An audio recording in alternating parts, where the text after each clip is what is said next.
Hello, my name is Andrew, and today we're doing a first impression review of the FREET MUDEE Leather Edition. So the Mudee has been one of my most requested barefoot reviews the past few years, and this is essentially the same thing as the original, just with a recycled leather upper, which we're going to talk about, but let's just take a look at the toe box to start. So FREET is kind of known for this more squared off toe box shape. It's a little more angular, which I like because it works with more foot shapes. If you have a little bit more splayed toes or squared off toes, there's going to be lots of room for that. In terms of the leather, recycled leather is made from scraps, and then I think it's blended together with a binder, so it looks a little bit more uniform. You don't have quite as much grain as you would on regular leather, but it's a little bit more sustainable because they're just using extra pieces left over from making other shoes, which is great. In terms of the lacing, it's got your typical 3-lace setup here with metal grommets that hold really well. And then they've got the quick lace up top, so you can easily get the boot on and off. And this is important because it is a waterproof boot and it does have a pretty high gusset.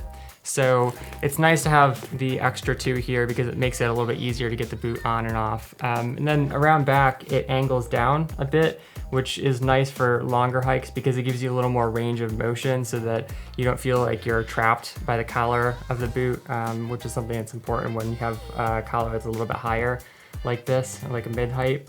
In terms of the waterproofing, it's been really great. I've been taking it out the past few days and it is just pouring in Rochester, New York right now. Turn the camera around. You can't really see out the window, but it's it's cloudy. It's kind of miserable right now. But it's completely waterproof as far as I can tell. It is a glued sole, and there are pros and cons to that. When you have a glued sole, it helps keep water out. It makes it 100% waterproof. But it is important to make sure that whenever you bring the boot back, you dry it off and you make sure that it's not sitting wet because the water can deteriorate the glue here. And if you ever have any issues with that, you can use something like shoe glue, and you want to make sure that if you do have any separation that you take care of it early on and not let it develop, because when there's just like a small separation, it's a lot easier to fix than when you have a bigger separation. But anyways, in terms of the back of the shoe, you've got a little pull tab here. I don't know, I don't think it's really necessary. It's really easy to get the Mudee on and off, but it is kind of cute. And then looking inside the shoe, you've got some nice smooth leather here. So this is another reason why it's really easy to slide into the boot. And then you've got a waterproof lining here. See if you can open it up so you can see that there. And the breathability was actually pretty decent. I didn't find my feet sweating in it, but I haven't been able to test it for super hot conditions yet because it's a bit cold.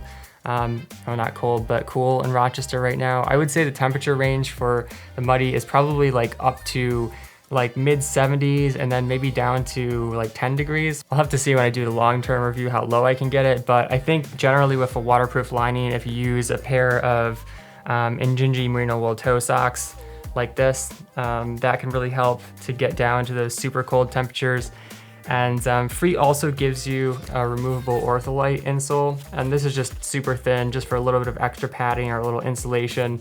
But something I like to use in the winter is a wool felt insole because it's a little more flexible, it doesn't affect ground feel at all, and it's very insulating. It's also temperature regulating, so it helps your feet not sweat, which is important when you're inside a insulated waterproof boot like this.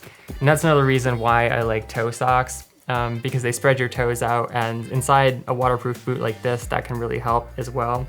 They're just a couple tricks for winter.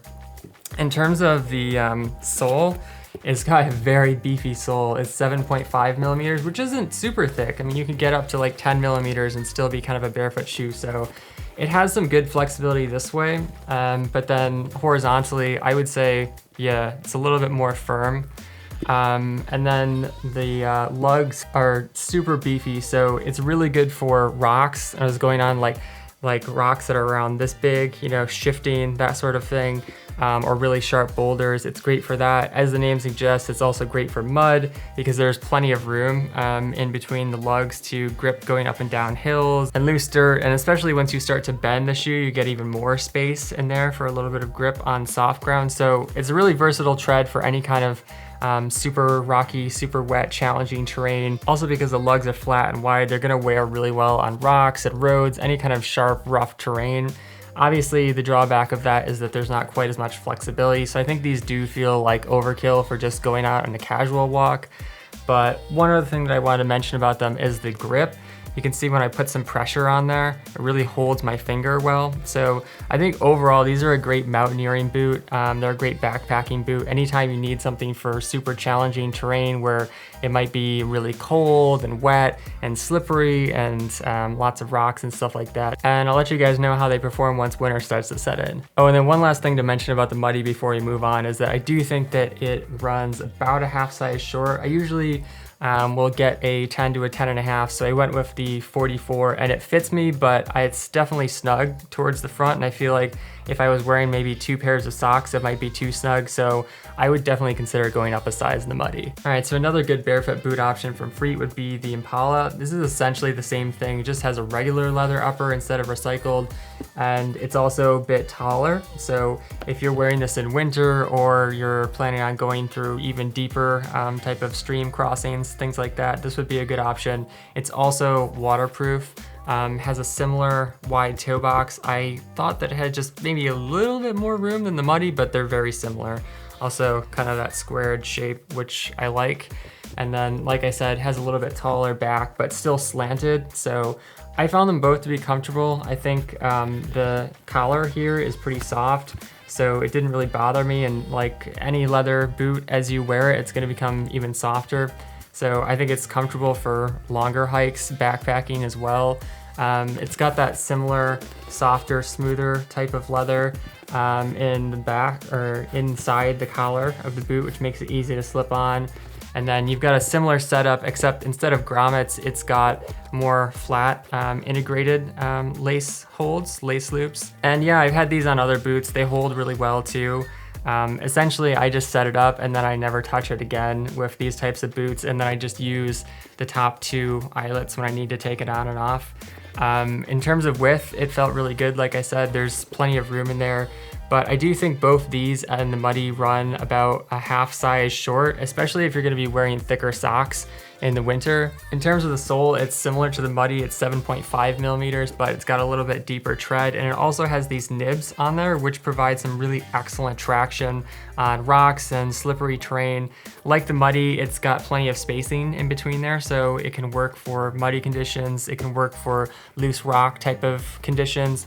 And you can see that the lugs are still quite wide, so they have a lot of surface area. I think that these nibs might wear down a little bit faster than just, you know, a plain rubber surface, but you know, that is what it is. Also, like the Mudee, you've got even more beefy lugs on the front and the back, which provides you some really nice protection when you're going up and down hills on really rocky terrain. There's actually a little bit more space between the lugs and the Impala, which is kind of ironic because you would think that the Mudee would be the one with that being called the Mudee. But yeah, either boot is gonna be great for both rocks and slippery type of terrain. If you want a vegan option, the Vivo Barefoot Tracker textile is really similar. It also has a wide toe box. It's just a little bit more pointy than FREET is, but still a lot of room here. It's completely waterproof. It just uses a vegan synthetic material rather than leather. And it has kind of similar strap system to the Impala, but it's just fabric instead. And the laces hold quite well. They've got this like hexagonal texture, which I like, which Vivo Barefoot uses on a lot of their laces just to give you a little bit more grip. They've also got a extra security bolt here, and then 2 quick laces up top. And yeah, it's the same type of thing with the FREET boots, where essentially it's got a gusset right around the middle of the boot as well. So it's really easy to whip on and off. You just take the 2 top off, and then I essentially have never even touched these since I got the boot for the first time. I think the back feels really comfortable as well. It's got the same thing that FREET has going on with that slanted design. It's even a little bit more slanted, which I like. And because it's a tall boot, I don't have any problems with water coming in here. Because it's textile, it does have a little bit softer feel all around the boot, which I like. It's a little bit more agile than the 2 FREET boots. And in terms of durability, the seal, the waterproofing seal has been good. I haven't had any leaks. The only thing that I've noticed in this boot is like right here where it bends, it's just slightly separated from the glued sole there. But the inside of the boot, like FREET, has a waterproof lining. It's really hard to see because it's black, but it wraps inside of the boot. So even if the sole slightly comes off, it doesn't necessarily compromise the waterproofing because, you know, the waterproof layer is inside of the boot, which is nice. In terms of the sole, it is a 7mm sole, so it's just slightly thinner than FREET, but definitely a lot more flexible. This is a lighter feeling boot, and I find it to be a bit more agile for like wet, slippery type conditions versus super rocky conditions. This is the FG2 sole, so it's got a little bit more space in it than Vivo Barefoot's original FG sole. And again, when you bend the boot, it opens it up even more. I think it, you know, it wears pretty well on roads. I think it feels really good on firm ground as well, but because it has more space and a little less surface area, these nibs could wear down slightly faster than the two FREET boots, but it feels more comfortable to me walking for just like casual walks to the grocery store or lighter hikes where I'm not on as challenging terrain. Finally, we've got the Vivo Barefoot Tracker FG. This is really similar to the Textile, except it has a leather upper and a different sole, which we're gonna talk about. But also a nice wide shape, again, just a little bit more pointy towards the tip of the shoe. It doesn't bother me because my feet are more medium width, but if you're someone who has like extra wide feet, this might not work for you. And in terms of the leather, I really love the look of this shoe. Like, this is my favorite color leather of any Barefoot shoe that I've tried. It's also waterproof. I've taken it in some really nasty conditions, as you can see. I probably need to clean it before winter season comes. But yeah, again, you've got the textured laces, which hold well, and then metal grommets similar to FREET, the Mudee, and then a security bracket here, and then the two quick laces up top, just like the Textile. Also has that quick, or has the slanted back for your heel, a little bit more mobility there. And just with the Textile and the Tracker FG, I like the feeling of the collar. It just has a lot of softness for longer hikes and backpacking. And then again, it's waterproof inside the boot, so I don't think I've had any separation issues with this. I think the Tracker seemed to be a little bit more susceptible to separation because it looks good all the way around so far. But in terms of the sole, the other difference is that this is a 5.5mm sole, so it has even more flexibility and ground feel, which is nice. And then the FG original sole is a little bit more geared towards firm ground only.